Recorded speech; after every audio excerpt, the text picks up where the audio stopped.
Hiki ni kile ambacho kinaendelea kwenye vita ambavyo vimesimama kwa wiki mbili baina ya Marekani, Israeli pamoja na Iran. Sasa wakati vita vimesimama, yako maongezi mbalimbali ambayo inaendelea kufanyika ya kuhakikisha vita hivi vinamalizika kabisa. Na moja ya taarifa ambazo tuko nazo hapa ambazo na kuhabarisha hii leo. Kwanza kabisa, Esmail Bagei ambaye ni msemaji wa Wizara ya Mambo ya Nje ya Iran amesema Iran haitakubali ubabe wa Marekani katika mazungumzo. Amesisitiza kuwa Iran ilikataa mapendekezo aliyoyaita yasiyo na mantiki yaliyowasilishwa na Marekani katika mazungumzo yaliyofanyika Islamabad, akionya kuwa Teherani haitawahi kukubali mazungumzo yanayoendeshwa kwa mfumo wa ubabe na kulazimisha masharti. Akizungumza na waandishi wa habari kwenye mkutano wa kila wiki siku ya Jumatano, Bagei amesema kuwa ubadilishanaji wa taarifa kupitia upatanishi wa Pakistan umeendelea tangu Jumapili iliyopita na kwamba misimamo ya Iran iko wazi na tayari imewasilishwa. Ametangaza pia kuwa ujumbe wa maafisa kutoka Pakistan umefika Teheran ili kujadili kwa kina mtazamo ya pande zote mbili, yani Iran na Marekani, kama mwendelezo wa mazungumzo ya Islamabad. Msemaji huyo amesisitiza kuwa kwa sasa Pakistan ndio nchi pekee inayofanya upatanishi katika kubadilishana taarifa kati ya Iran na Marekani. Akizungumzia mazungumzo hivi karibuni kati ya Iran na Marekani mjini Islamabad, Bagei amesema safari hii lengo ilikuwa ni kusitishwa kabisa kwa vita na kupatikana kwa haki za Iran, ikiwa ni pamoja na kuondolewa kwa vikwazo na fidia kwa hasara zilizosababishwa na vita vilivyolazimishwa na Marekani na utawala wa Kizayuni. Bagei amesisitiza kuwa Iran haitaingia kwenye mazungumzo kwa lengo la kukubali masharti ya Marekani, akiongeza kuwa kipimo kikuu kinachoongoza timu ya mazungumzo ni maslahi na haki za taifa la Iran. Amefafanua kuwa iwapo mazungumzo yatategemea upande mmoja kulazimisha masharti yake kwa upande mwingine, basi hilo si mazungumzo bali ni kulazimishwa na kuamrishwa, jambo ambalo Jamhuri ya Kiislamu ya Iran haitalikubali kamwe.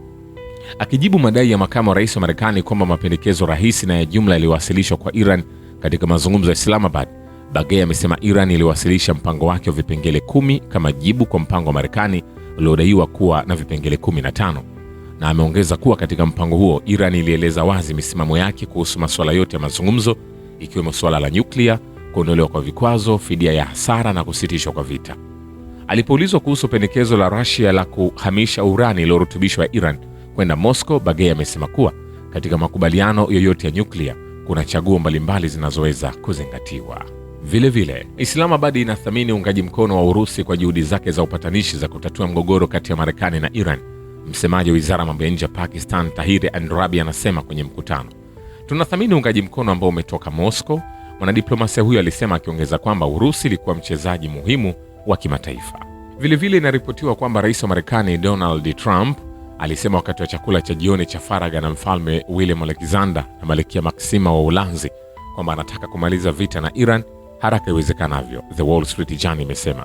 Kulingana na gazeti hilo, kiongozi huyo wa Marekani alisema kwamba ana imani kwamba njia pekee ya kuirudisha Iran kwenye meza mazungumzo ni kuongeza shinikizo juu yake.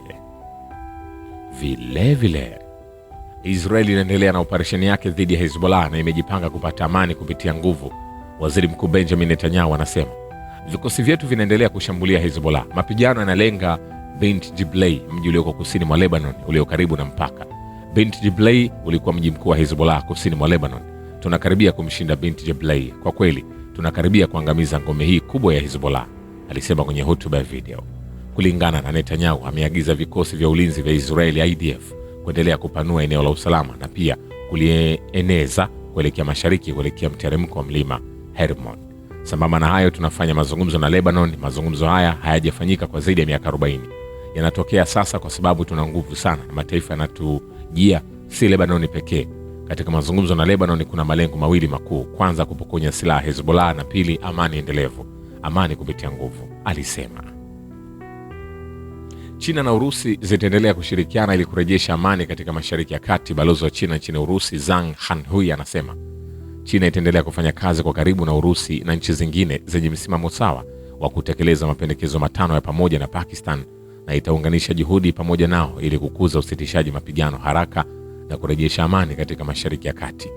Kulingana na mwanadiplomasia huyo wa China, Beijing na Moscow zinatetea utatuzi wa mgogoro huo kisiasa kupitia mazungumzo na kutoa wito wa kukomeshwa mara moja kwa uhasama. Katika muktadha wa mzozo unaoendelea wa Mashariki ya Kati na mgogoro wa kibinadamu, China na Urusi zitasimama kidete upande wa amani, haki na ukweli wa kihistoria, alisisitiza. Vilevile wa jeshi la Israel Luteni Jenerali Eyal Zamir amesema ameidhinisha mipango mipya ya vita kwa Lebanon na Iran. Anasema, niliidhinisha mipango ya siku zijazo pamoja na jukwaa la wafanyakazi. Tunaendelea kufanya tathmini zinazoendelea za hali na kuidhinisha mipango nchini Lebanon na Iran. Kulingana na Zamir, jeshi la ulinzi la Israeli lipo kwenye kiwango cha juu sana cha utayari. Ndege za jeshi la anga zina silaha na tayari malengo yamepakiwa kwenye mifumo. Tunajua jinsi ya kuyazindua kwa shambulio kali mara moja. Pia alisema kwamba Israeli inaendelea kushambulia malengo ya Hezbollah nchini Lebanon, huku zaidi ya wanaharakati 1700 wa Hezbollah wakiuawa tangu kuanza kwa operesheni inayoendelea. Nikwambia hivi, hatujamaliza. Vilevile, msemaji wa ikulu ya Marekani Caroline Levitt amekataa kusema ni kwa muda gani Marekani inakusudia kuendelea na kizuizi chake cha majini dhidi ya Iran. Anasema, hakika sitaweka ratiba kwa niaba ya rais wa Marekani, lakini kuhusu kizuizi hicho, kama unavyojua, kimetekelezwa kikamilifu na kinatekelezwa dhidi ya meli za mataifa yote na zinazoingia au kutoka bandari za Iran. Hii inajumuisha bandari zote za Iran kwenye Ghuba ya Arabia na Ghuba ya Oman, na vikosi vyetu vya Marekani katika eneo hilo vinaunga mkono uhuru wa usambazaji kwa meli zinazopita kwenye njia panda kuelekea na kutoka bandari zisizo za Iran. Vilevile, Israeli na Marekani zina lengo sawa la operesheni dhidi ya Iran, na upande wa Israeli uko tayari kwa hali yoyote, ikiwa ni pamoja na kuanza tena kwa uhasama. Waziri Mkuu wa Israeli Benjamin Netanyahu anasema, marafiki zetu wa Marekani wanatuarifu mara kwa mara kuhusu mawasiliano yao na Iran. Malengo yetu ni yale ya Marekani. Tunataka kuona nyenzo zilizoimarishwa zikiondolewa Iran. Tunataka kuona kufutwa kwa uwezo wa utajiri ndani ya Iran, na bila shaka tunataka kuona ufunguzi wa hali ngumu. Ni mapema mno kusema jinsi jambo hili litakavyoisha au hata jinsi litakavyoendelea, kwa kutarajia uwezekano kwamba mapigano yanaweza kuanza tena. Tumejiandaa kwa hali yoyote. Vilevile, meli 10 zinazojaribu kuvunja kizuizi cha majini cha Marekani dhidi ya Iran ziligeuzwa na jeshi la Marekani tangu kuanza kwa kizuizi hicho. Kamati kuu ya Marekani CENTCOM inasema meli 10 sasa zimegeuzwa na meli 0 zimevunjwa tangu kuanza kwa kizuizi cha Marekani Jumatatu. Vilevile, pande zinazojadiliana zinajadili chaguzi mbalimbali za kutatua hali inayozunguka mpango wa nyuklia wa Iran, lakini nchi hiyo bado haijawa tayari kuzingatia uwezekano wa kuhamisha urani iliyorutubishwa kwenda Urusi. Msemaji wa Wizara ya Mambo ya Nje Ismail Bagei anasema kuna chaguzi nyingi za makubaliano kuhusu swala la nyuklia. Mwanadiplomasia huyo alisema katika mkutano alipoulizwa jinsi Teherani inavyoona pendekezo la Moscow la kuhifadhi urani iliyorutubishwa ya Iran. Bado hatujafikia hatua hiyo kwa sababu kama mlivyoona wakati wa mazungumzo na Marekani mwaka 2025 na 2026 tuliona Marekani ikivunja ahadi na kuonyesha nia mbaya, aliongeza. Vilevile, Pentagon itapeleka maelfu ya wanajeshi wa ziada Mashariki ya Kati katika siku chache zijazo, maafisa wa Marekani wanaiambia The Washington Post. Kulingana nao, takriban wanajeshi 6,000 ndani ya meli ya kubeba ndege ya USS George H.W. Bush wametumwa kwenye eneo hilo. Takriban wanajeshi 4,200 wanatarajiwa kuwasili karibu na mwisho wa mwezi, huku Marekani ikijaribu kuishinikiza Iran kutia saini makubaliano ambayo yanaweza kusimamisha mzozo huo.